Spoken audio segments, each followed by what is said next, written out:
واده دی زما قسمت سپیره دی مودې وشوې دا بیلار زړه په عذاب د بیلتانه دی نور د مرګ په انتظار یم روح د غم په بقا شته دی زمانه مې د خلاف وي خو چې ستا را سره زړه دی چې رقیب مې د یار خوښ دی بس کار څنګه دی ښه دی او ستا د غمه لیونی شوه بید هغه عبید نه دی دا نوی غزل راغی مخکې مې نه دی ویلی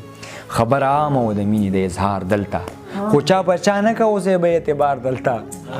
خبر عامه و د مینې د اظهار دلته خو چا په چا نه که اوسې به اعتبار دلته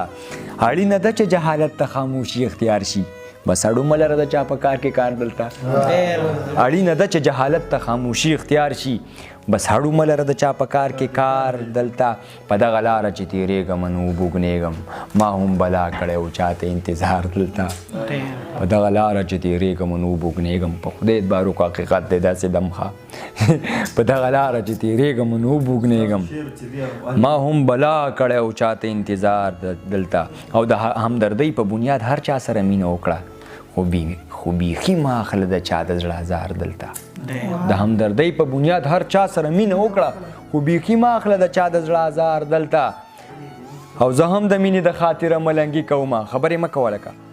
زه هم د مینې د خاطره ملنګي کومه کنه باور وکړه چې هېڅ هم نشته یار دلته کنه باور وکړه چې هېڅ هم نشته یار دلته عبید ملنګ د درد په داسې کناره ولاړ دی دا مخته یې واوره ښه عبید ملنګ د درد په داسې کناره ولاړ دی یو ورځ به زړه درته په خوله کړي راګزار دلته عبید ملنګ د درد په داسې کناره ولاړ دی یو ورځ به زړه درته په خوله کړي راګزار دلته بس دی ښه ډېره زیاته مننه صحیح شوه بس دی ډاډ بس چې مهذبې نوکرۍ خرڅېږي په کتابونو به پورې خرڅېږي شتمنو راشئ اور په بیه واخلئ د غریبانو خوشحالۍ خرڅېږي چې مهذبې نوکرۍ خرڅېږي په کتابونو به پولۍ خرڅېږي او شتمنو راشئ اور په بیه واخلئ د غریبانو خوشحالۍ خرڅېږي او بل یو شعر دی پکې چې انصاف له شرمه خودکشي وکړله د پښتنې پېغلې والۍ خرڅېږي یو کس ویې د انټیس ته دغه خرڅوم کوروالا والۍ مې خرڅوم که نه نو ما هغه یې ډېر سخت کار خراب کړم چې انصاف له شرمه خودکشي وکړله د پښتنې پېغلې والۍ خرڅېږي ضمیر خرڅېږي د املوکو په نرخ د انسانانو ککرۍ خرڅېږي او ربه حساب وکړه قیامت راوله د یو مجبور د خولې وړۍ خرڅېږي ربه حساب وکړه قیامت راوله د یو مجبور د خولې وړۍ خرڅېږي عبید ملنګه خلوص سر خوړلی صاحب قادره عبید ملنګه خلوص سر خوړلی محبتونه په روپۍ خرڅېږي او نور خو بس ډېر شی دي مړه زما شعرونه ما ته ډېر یاد دي چې عکاسي د حقیقت کومه نر سړی یم چې په دې وخت کې بغاوت کومه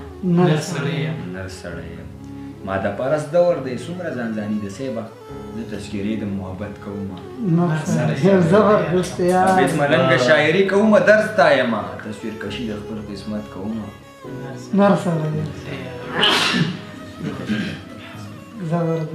وی ژوند به دومره بدرنګ نه وی چې هغه وی دا بیمار زړه به مې ښه وی چې هغه وی